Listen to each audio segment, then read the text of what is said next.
Hello, BookTube. Well, it's much later now. A whole day has passed, a whole day of reading. But it's still a Sunday. It's still a bleak and barren Sunday. What I used to call Sundays, for those of you who are new to the channel, because Sundays are the days when I get no free books in the mail. And that makes me complain, or it did. Sundays are now the day when we do our read-alongs. That has transformed a bleak and barren day into a very happy day. But we don't have a read-along going quite yet. And there are still no books in the mail for this day, aside from the packages that came too late last night. So I usually console myself on bleak and barren Sundays with a tag. And to start off the new year, it turns out that there is a tag, and I was tagged by its creator. It's the Poetry-Tube Newbie Tag. And I was tagged by Adrian at Stripcover Lit, the originator of the tag, who comments in his introduction video. I'll leave a link to his video down below because he urges you all to do it, even if he hasn't tagged you, and so do I. It's a fantastic tag, although some of the questions are very hard. But in his video, he mentions that poetry doesn't get as much love as he was like on BookTube. And certainly, Stripcover Lit, the channel, has done its part to correct that. Poetry has been an integral part of what they've been doing from the very beginning. But nevertheless, I tend to agree. I think poetry tends to be off-putting to a lot of readers. I myself am, as I mentioned a little in I think yesterday's video, I'm going to take steps to correct that on this channel myself, in my own little way, by constantly engaging with poetry. So of course this tag was right up my alley.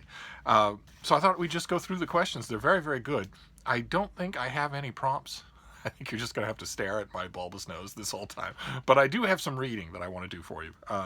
So question number 1 is, do you read and write poetry, or do you just read it? And I do both. I read and write it, but I write only a very specific kind of poetry and only under very specific circumstances. I write a death poem for every dog I lose, and I always have. I have a whole book of them. Of course, I labor over them. I mean to capture something of the person who has died in the poem. It's an Irish thing. It's a Gaelic thing, and I often write them in the Irish. I often don't bother to write them in English. I have just recently completed one of those.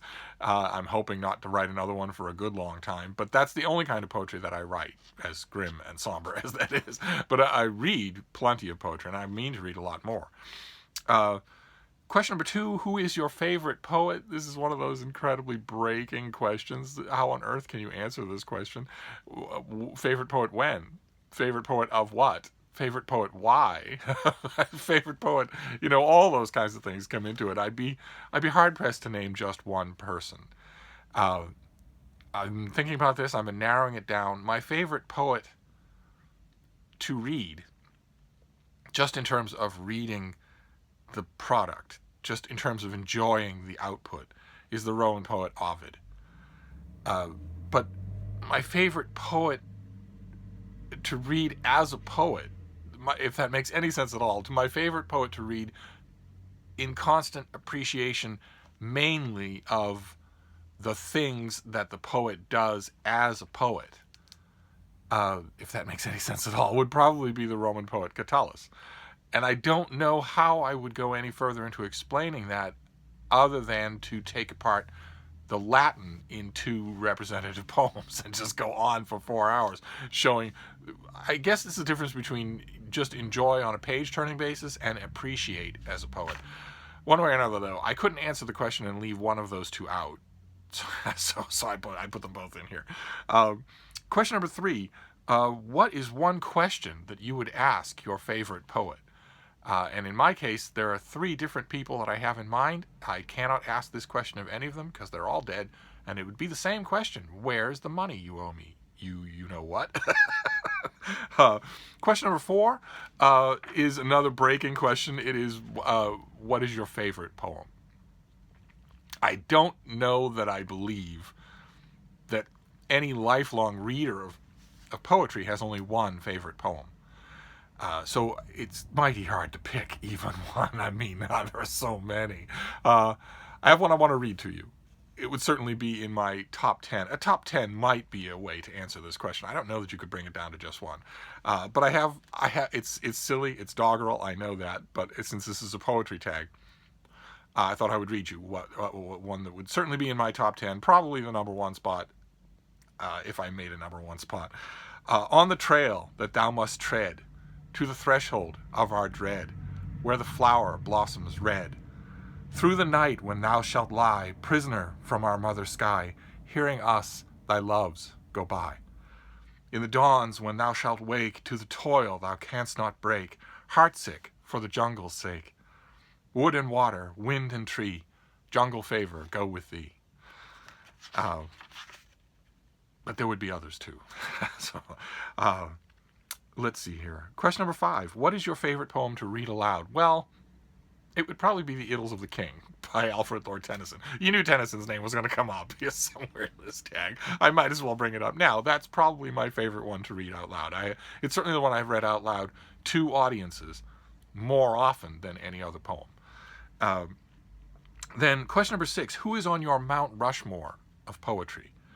And I don't mean to be picky, but of course the phrasing of this question bothers me on multiple levels. Not only that I violently object to Mount Rushmore existing at all, that you carve a monument to your national greatness smack dab in the middle of the most sacred grounds of the indigenous inhabitants of the land that you extirpated. That is a blasphemy on so many levels that it amazes me that Mount Rushmore isn't struck by lightning more often than it is. And I might point out, for those of you who are superstitious, that it is struck by lightning more often than the U.S. Geological Survey says it should be. So the very idea that it would be there at all is just amazing to me. But even if you allow for it, who are the people on it? I've objected to a lot of that from the beginning. You have Abraham Lincoln. Okay, fine. You also have a madman and 2 slave masters. When I have always thought, I don't know what Mount Rushmore is supposed to symbolize. I have no idea. A friend of mine, when we were staring at it, and I asked a friend of mine, coincidentally enough, he was a poet. I asked, what is supposed to be the point of this? And his answer was, I guess the point is supposed to be that a tree, given enough time, can grow in Teddy Roosevelt's nostril. Poets. What are you going to do with them? But even if I agreed with the idea of commemorating national leaders in a place like Mount Rushmore, although maybe not exactly where Mount Rushmore is, I don't know that I would commemorate the grandiose. I don't know that I would commemorate anybody who would look on Mount Rushmore and say, I deserve to be there. So I think probably Abraham Lincoln would be the only one of the 4 that I would leave there. I certainly wouldn't put slave owners up there. I don't care what they did for the country. If you hopped off your horse in the middle of Richmond, Virginia, raised your pommel, the pommel of your horsewhip, so that you had the heavy mahogany handle pointing upward, and beat the face of someone who was in shackles because they were your property, you do not belong on a national monument. And don't tell me that that is 2020 historical hindsight. There were plenty of us in the streets back then, in the 1750s, saying exactly the same thing. So, it is not historical relativism. It was iniquitous then, and everybody knew it then. But if I were going to do a national monument, I don't know, I would probably put, if you're going to put presidents up there, which I assume is the sine qua non, I would put up presidents who kept the whole machine running, who maybe did a button-down, head-down, humble job of keeping the whole machine running. They're the real heroes, as we can see this year, this week in United States history, above all. You don't want a grandstander. Grandstanders bring the government to a halt. Grandstanders put the government at war.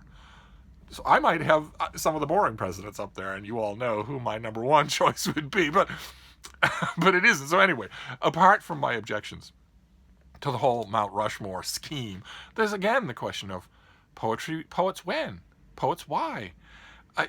There are only 4 spots on Mount Rushmore, despite the enormously concerted efforts in the early 90s to add Ronald Reagan up there. There are only 4 spots up there.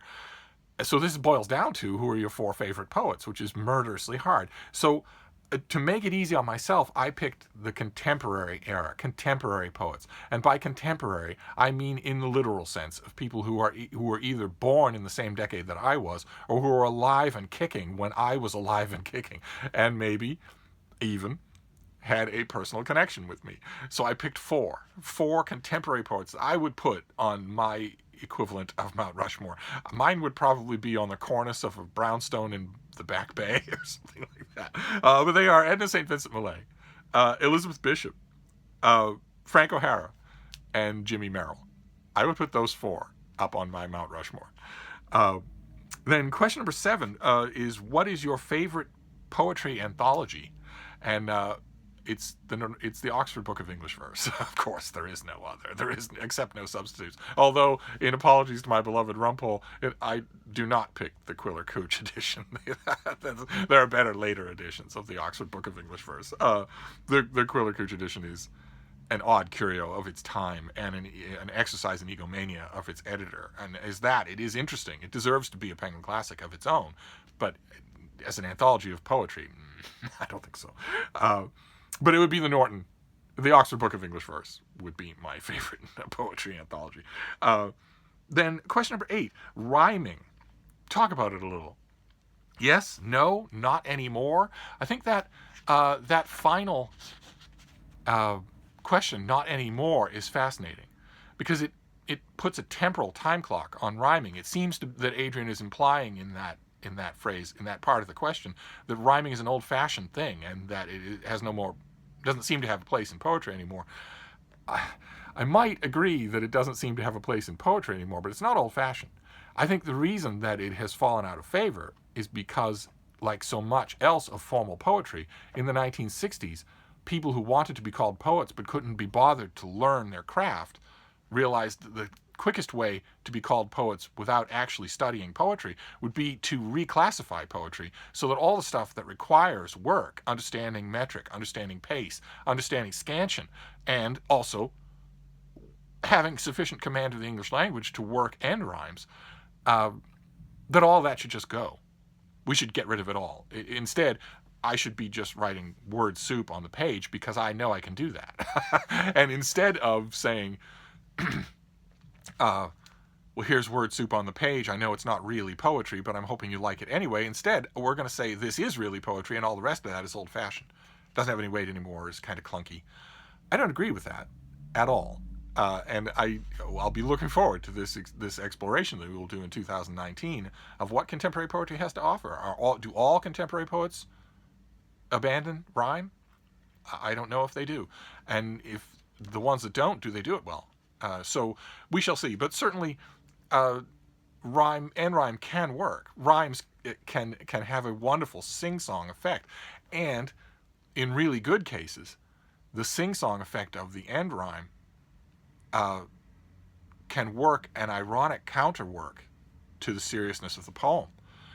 I've noticed that. I mean, that itself is a product of 20th century cynicism, and I don't particularly like that as an attitude, because end rhymes can do a lot else too. They don't just have to be ironic counterpoints to the seriousness of the poem, but when they are ironic, serious counterpoints like that, they can often be extremely effective. And the example that came first to mind is a 20th century poem. It is not, something from ye olden times, like I think Not Anymore was meant to imply. So I thought I would share that poem with you. It's one of my favorite poems. It's Incident by County Cullen. And it has a very intentionally childlike sing-song equality that is emphasized by its end rhymes, and yet, as you'll hear, the poem is deadly serious. You probably know it. My taste in poetry is not to the obscure. Most of the poems that I mentioned you will probably know. Once riding in old Baltimore, heart-filled, head-filled with glee, I saw a Baltimorean keep looking straight at me. Now I was 8 and very small, and he was no whit bigger, so I smiled, and he poked out his tongue and called me nigger. I saw the whole of Baltimore from May until December, and of all the things that happened there, that's all that I remember. See what I mean? That poem is incredibly serious. It is a traumatic memory. And the sing-songy nature is meant to point not only at the age of both the protagonist and antagonist, but also to lull you off your guard, so that the horrible insult and the horrible last line catch you by surprise. I don't think the message of that poem would work as well without the end rhymes. But then again, I have another poem here, another one of my favorites that very much abandons end rhymes. It doesn't abandon structure. It is a very structured poem, but it's also one of my favorites, and there's no rhyme in it. It's called "Those Winter Sundays" by the great Robert Hayden. Sundays too, my father got up early and put his clothes on in the blue-black cold, and then with cracked hands that ached from labor in the weekday weather, made banked fires blazed. No one ever thanked him. I'd wake and hear the cold splintering, breaking. When the rooms were warm, he'd call, and slowly I would rise and dress, fearing the chronic angers of that house, speaking indifferently to him who had driven out the cold and polished my good shoes as well. What did I know? What did I know of love's austere and lonely offices? Not a rhyme in there, and yet it's just as effective. So I think what you do with rhyme means a lot. I don't think it's a question of time. I don't think it's a question of not anymore. And as you can tell from the fact that I like both of those poems, and also as you could tell from the figures on my Mount Rushmore, I don't gravitate one way or another. To me, it depends on the effectiveness of the poem, each individual poem.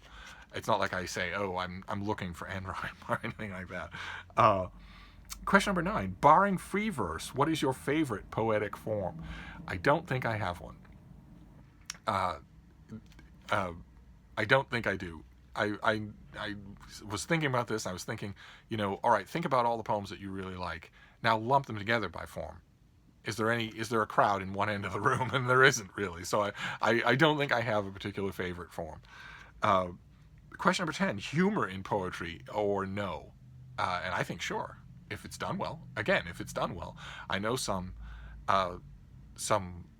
longer humorous poems that work really well.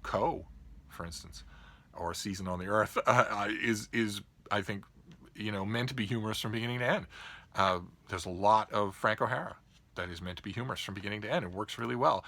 It requires extra skill on the part of the poet, because comedy is hard no matter what form it takes. Comedy is harder than anything else, no matter what form it takes. So I think effective comedy in poetry is rare, but who studies the century in question can possibly not crack up at the Dunciad, for instance. There's a howlingly great zinger in almost every verse of that poem. So humor, definitely yes, if it works well. And then question 11, what elements do you think contribute to the best poetry? I'm not really sure that I understand the question, but I'm going to give it my best try here. And the element that I think contributes the most is the sincerity of the poet. The sincerity of the poet in terms of wanting to be understood, wanting to challenge, wanting to make you stop. The best poetry, I think, just stops you in an open field. And suddenly you're looking at the field a little different than you did just the last 10 steps. And it's not, you're not being taken up into heaven, and you still have to walk on through the field, but you've stopped. It has stopped you. I love that about it, and that I think is a product of sincerity. That is a product of a poet hacking away at the dumb momentums and writing something right there that will stop you. Which is extremely hard to do. I understand completely why. My whole life, I've known poets my whole life, and they have universally said that writing prose is so much easier than writing poetry, and I understand why. So I'm going to say that. I'm going to say the element I want, anyway, myself, is sincerity. If I feel like the poet is preening, or virtue signaling, or lecturing, or performing a persona that their friends know about, but that I don't know about, then no, not so much. But if they're sincere, then I can usually get around even what I consider to be iffy aesthetic choices on their part. So there you go. That is the Poetry-Tube Newbie Tag. And I want to echo what Adrian said. He tagged a whole bunch of great people, and I am still too foggy-headed to tag people. But if poetry has ever played a part in your reading, and you were not tagged by the master himself, then feel free to do this tag, because these are wonderful questions. They will get you thinking. And I say that also for greedy reasons, because learning your favorite anthologies, learning your favorite poets, learning what poems you feel compelled to read out loud, that's all going to be just mutton and soup for me. I'm just going to love that. I'm going to hoover it right up, especially in 2019, which is partially dedicated to poetry for me. So there you go. I'm going to wrap up that tag for a bleak and barren Sunday. But I'll be back. This business of only 2 videos a day is bound to end. Don't you worry. Or worry. Anyway, I'll see you soon. Thank you, BookTube.